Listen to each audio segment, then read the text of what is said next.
So 90% is the critical threshold. The US is at 131%, highest in history, which means we are well past the point where you can borrow your way to growth or you can borrow your way out of a debt crisis. And we were heading for a debt crisis. So the way it works is raise interest rates, tighten money, reduce the balance sheet, et cetera, get unemployment up. It doesn't sound like a desirable goal, but that's what it takes. And that's what happened in 1982. Get unemployment high enough so people are buying hamburger instead of steak. They're buying, whatever's the least expensive thing on the shelf, day-old bread instead of new bread, or they're not buying gasoline because they're not going to work, et cetera. That will bring prices down, but at a very high cost, which we just talked about, which is high unemployment and lower productivity. Meanwhile, the U.S. debt keeps going up. We haven't really talked about the debt. That part of it looks like 1981. But if you throw in a global financial crisis, then it starts to look more like 2008. Yeah, well, that's like a glacier. Glaciers are extremely powerful, but they move extremely slowly. There's some exceptions, but they kind of like, an inch a year, a couple inches a year, but they move mountains. I mean, they create rivers, they create canyons, they move mountains. They're extremely powerful, but slow. That's a good metaphor for the impact of debt. And when I talk about debt, in particular with the United States, but you can apply this to any country, I focus on the debt to GDP ratio, because you can't really talk about debt in isolation without thinking about the capacity to pay the debt. And a simple example, if you have a $50,000 balance on your credit card and you're making $30,000 a year and trying to pay rent in New York, et cetera, good luck. You're probably going to go bankrupt or at least default on that card. But if you owe $50,000 on your credit card, but you're making $5 million a year, it's, you just write a check. It's no big deal. My point is, you can't look at a $50,000 debt and decide if it's a problem or not unless you compare it to the income. And if it's too low, it's a problem. And if the income's high, not a problem.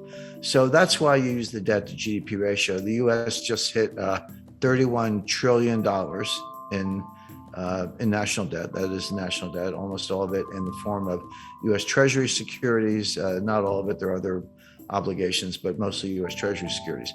Well, is that a problem or not? Well, one way to answer the question is compare it to GDP, do the ratio.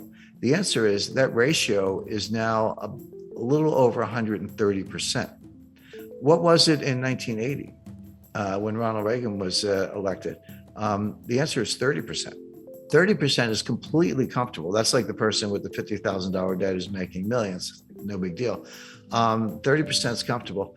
50%, yeah, getting up there. Angela Merkel and all her years in Germany, and there's a lot of research to back this up, says that 60% was the limit. And that's what the Maastricht Treaty that created the European Union and the European Central Bank, that was their goal. They said, don't go over 60%. If you do, you're expected to take measures, raise taxes or reduce debt or reduce spending, do something to get that back down under 60%. If you say, what's the critical threshold where, water turns to steam, or, water turns to ice, or something changes in such a way that it's not the same. It's radically different, but it happens very quickly. The best research says the answer is 90%. And this comes out of, Ken Rogoff at Harvard, also Carmen Reinhart, who's now the chief economist at the World Bank. But they've looked at hundreds of cases over hundreds of years. And I like that because it's not just, kind of cherry picking data. Developed economies, developing economies, economies that issue debt in their own currencies, ones that issue debt in other currencies, principally US dollars, et cetera. So, a wide variety of case studies.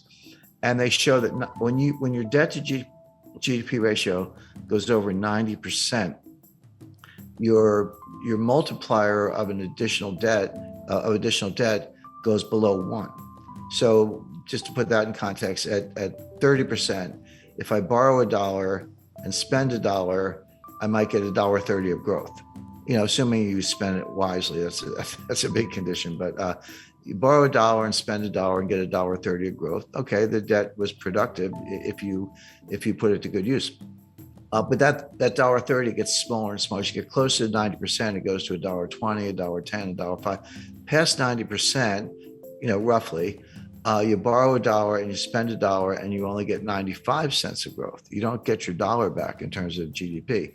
And then 90% and 85%, et cetera. So 90% is the critical threshold.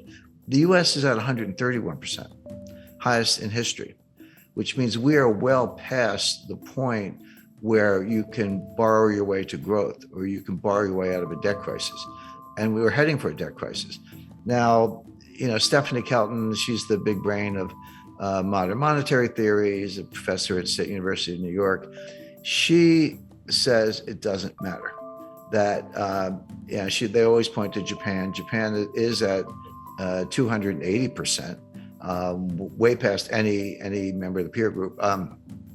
China's probably higher. China's a little more opaque because they are, but also they don't have as much national debt. If you look at the national debt to GDP, it's modest, but they have an enormous amount of provincial debt, and the banking system is owned by the government or controlled by the government.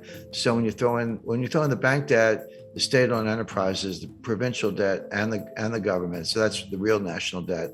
Stephanie Kelton says it doesn't matter because you're borrowing in your own currency. So if you're Argentine and you borrow in dollars and you print pesos, how are you going to pay the dollars back unless you have huge trade surpluses, which they don't? So they just default. Argentina is a serial defaulter, and everyone expects that. If you borrow in dollars and you print dollars, which the United States does, they're like, "What's the problem? Just print the dollars and pay the money back." Well, that's true. If you print dollars, there's no reason to default on dollar debt because you actually can print the money and buy the bonds. But it doesn't mean nothing else bad happens. What about inflation or hyperinflation? What about the foreign exchange rate? The exchange rate can collapse. And these modern monetary theorists show very little understanding of the international aspects. They treat the US like a closed economy, which it's not. I mean, if it were a closed economy and we didn't have to worry about trade deficits, trade surpluses, capital flows, exchange rates, foreign credit, China owning $1 trillion of U.S. Treasury securities, which they do. If you didn't have to worry about any of that, I think they'd probably still be wrong, but they'd have a better case. But you do. And they don't, they're just not very knowledgeable about any of those things. But you can think of exchange rates as a conveyor belt. Exchange rates are one way the problems go from one country to another, or good things can go from one country to another, depending on whether your exchange rate is going up or down, the impact on terms of trade, et cetera. But they completely ignore all that. They also ignore the role of commercial banks. They just look at the Treasury and the Fed and look at money supply, but like kind of M0, but don't understand how commercial banks create M1 and they do their own thing. They're not on as short a leash as they seem to think. But if you read Stephanie Kelton's book, The Deficit Myth, she says, well, we don't really need a bond market, U.S. bond market.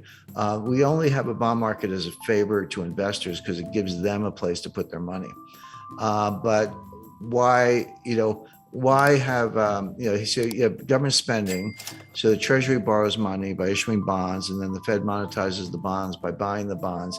And that gives the Treasury the money to pay the bills, et cetera. She says, do away with all that. Just give the Fed, wire instructions for Lockheed. And if you need 5 F-35 fighter jets, order them and just send the money right to Lockheed. Why do you need a bond market? I mean, she actually says that. So, okay, legally, that might be possible, but to suggest that you can do that without consequences is nonsense.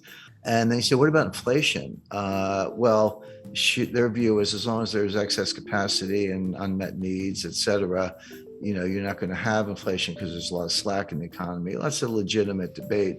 But they say when inflation happens, raise taxes. And then, by the way, they also say you don't need a tax system because if you can just print the money, why do you have to collect taxes? And their answer is, we collect taxes to redistribute income. Okay, well, at least they're honest. I mean, that's kind of socialist model, but they're honest about it. But it's important to bear in mind that Stephanie was the principal economic advisor to Bernie Sanders in 2016 and 2020. And Bernie Sanders today is the chairman of the Senate Budget Committee, controls the purse strings. So coming out of Congress, and Biden's kind of a cipher. He's barely aware of his own existence. So Sanders is in a powerful position, and she's she's the Bernie whisperer, so to speak, who's behind all this. So if you ask the typical member of Congress, can you define modern monetary theory? They'll look at you funny. They've either never heard of it or they certainly don't know what it means, MMT, But they're acting in accordance with modern monetary theory. Whether they know it or not doesn't matter.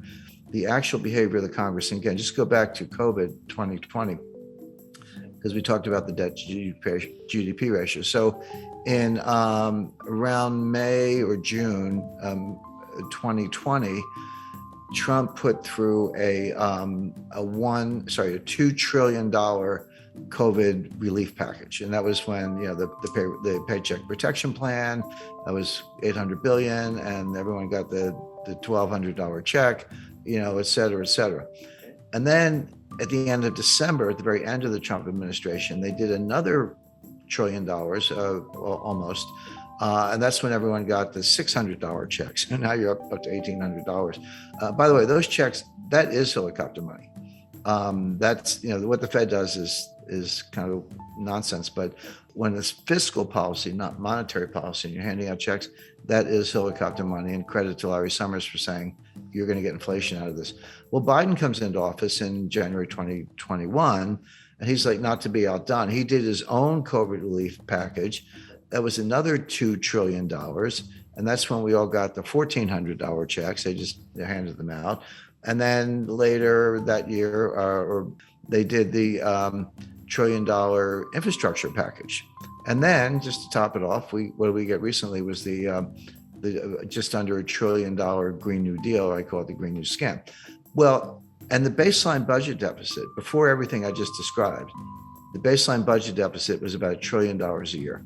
So take $1 trillion for 2020, 2021, and 2022. Add on, $2 trillion for Trump's first package, $1 trillion for his second one, $2 trillion for Biden's first package, $1 trillion for the Green New Scam, and I think $1 trillion for infrastructure. That's $7 trillion on top of the $2 trillion baseline budget deficit. So that's $9 trillion piled on top of what was at the time about a $21 trillion national debt. So that's how we got to 30 trillion. That's how the ratio went from 106 to 131. These numbers are mind-boggling, and MMT says it doesn't matter. But it does matter, and it shows up the way I described earlier, which is it slows growth. You don't get growth. So best case for the U.S. is very slow, weak growth, which we saw from 2009 to 2019. Worst case is you throw a recession on top of that, which we're heading for, and the U.S. will be in fiscal distress.